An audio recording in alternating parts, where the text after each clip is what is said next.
Good morning, good morning sa inyong lahat. Ito po ang inyong Kamamang TV. Tayo po ay magkakape muna dahil kagigising namin. Mamaya po may ikukwento ako sa inyo. Ayan nga po ang aking kape. Ayan din po ang aking palaman. At ito rin po ang pandesal. Ayan nga po. Alam nyo ba, Kamamang TV, kanina po pagising ko, nag-live po ang ating isang kapatid. Kapatid ko po. Talagang kapatid ko. Ngayon, binuksan ko po yung dalawang cellphone ko at pinasok sa kanya. Nakapag-share naman po yung dalawa. At ito pong gamit ko na ito sa isang account ko. Ito po ay cellphone ng namayapa kong stepson. Alam niyo po ba kung anong nangyari? Nag-share po ako sa GC namin ng live. Alam niyo po ang lumabas. Yung pong aking picture na instead na live ng kapatid kong nagla-live ang na-share doon. Hindi po. Ngayon po, ang ginawa ko, binura ko po. Binura ko po, baka kako yung picture ko nga ang laya ko na i-share ko. Nangyari na po nung nakaraan, hindi ko lang pinansin. Ngayon po, nag-share uli ako ngayon. Binura ko kanina. Nung binura ko, inulit ko. Ganun pa rin po. Ngayon tinignan ko po doon sa dalawang cellphone ko. Kung baka doon lang sa cellphone na ito na gamit ko, yung gamit kong isa, baka yun lang ang ganun ang lumabas. Pero hindi po. Ganun pa rin po. Yung picture ko pa rin ang naroon. At hindi yung live. Yung live ng kapatid ang dapat na nandoon. Kasi yun ang isinare ko.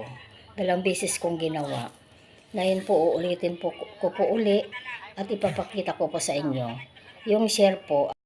At ngayon po, ipapakita ko po uli. Ito po ngayon yung nagla-live. I-share po natin.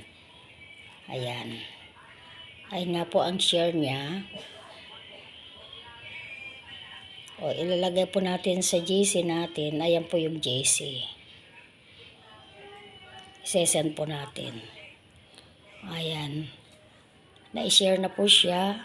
At ito po, yung aming GC, pipindutin po natin. Ayan nga po ang lumabas. Ayan.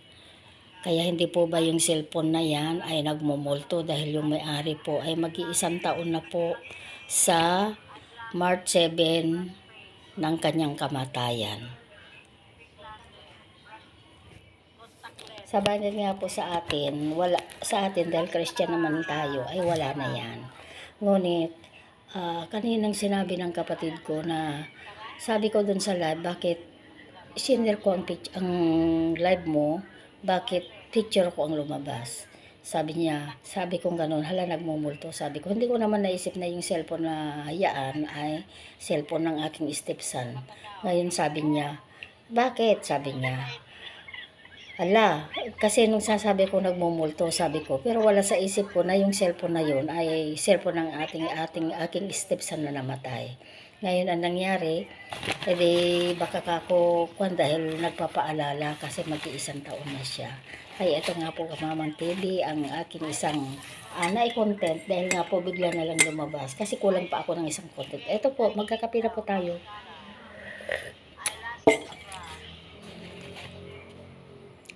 Pero kaninang sinabi niya gano'n, nasa kwarto ako, nanindig po ang aking balahibo. Tumaas talaga, as in po. Thank you so much everyone sa iyong panonood, sa walang sawang pagsuporta sa akin. Thank you, God bless us.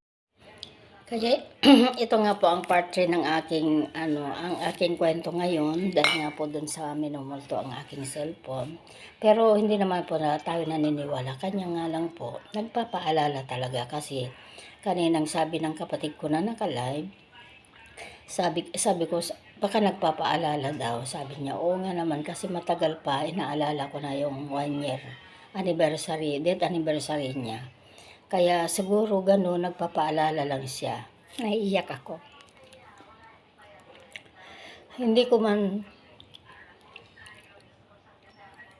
kape muna tayo. Hindi man siya nanggaling sa akin. Pero, mahalaga pa rin sila sa akin kasi nga, syempre ako nagpalaki. Ako nagpalaki sa kanila. Apat po silang pinalaki ko. mga anak po ng aking asawa. Nakakaiyak nga po dahil mag-iisang taon na siya. At hanggang ngayon hindi ko pa natatapos yung project ko.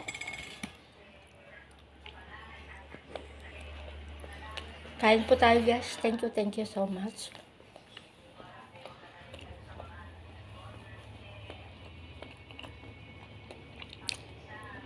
Kwento ko lang po sa inyo yan kasi nga po naiiyak po ako. Kasi mula po nung umalis ako doon, nung namatay po siya, March 7. March, April, May. Hanggang May po ako doon. 3 araw kasi may project akong ginawa nung matanggap ko ang kanyang pera.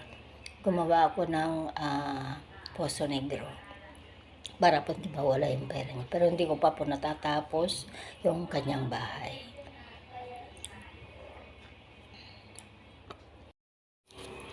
Hindi ko nga po natatapos po ang kanyang bahay kasi meron pa po kami kasing banyo at CR doon. Kaya lang, ang balak ko po kasi doon, gagawin ko na lang kwarto at ililipat ko po yung aming banyo doon sa likod. Kaya nga po gumawa ako ng Poso Negro doon sa may mismong sala namin kasi tiwangwang na po yung sala namin dahil nga po hindi na po napagawa dahil doon sa bagyong Lawin noon 2016. Nasa Baguio po ako noon. Kaya ganun po talaga, kung wala yung may-ari, hindi matatapos. Kaya nung nga po siyang namatay, yun po ang naisip ko, ilagay ko dun sa Poso Negro yung kanyang pera. At mayroon pa po siyang matatanggap sana, kaso parang ayaw ng anuhin kung hindi ko itutuga yung mga nandun sa Tuguegarao. Kaya ito pong pag-uwi ko, sana po ay matanggap na yung pinaka benefits niya na iba pa para po maipagawa dun sa yun po kasing kusina namin, yun ang gagawin kong kabahayan. Kasi nga po ang balak ko yung sala ko at saka yung isang kwarto doon gagawin kong stall para ipaupa na lang. Kahit na ano lang po, slab po lang siya. Kaya nga po nag-aantay po ito ng budget pag nakaani yung ating kapatid at maibibigay nila yung pinakashare ko dun sa lupa ko. Yun na po ang pagpapagawa ko. Kaya nga po yan po ang maikukwento ko tungkol dun sa cellphone na yan, na hindi ko naman masasabing minumulto ako kasi hindi naman tayo naniniwala dyan. Pero tumayo po yung aking balahibo ko kasi kanina. Thank you so much everyone sa iyong panonood, sa walang sawang pag-support sa aking vlog. Thank you. God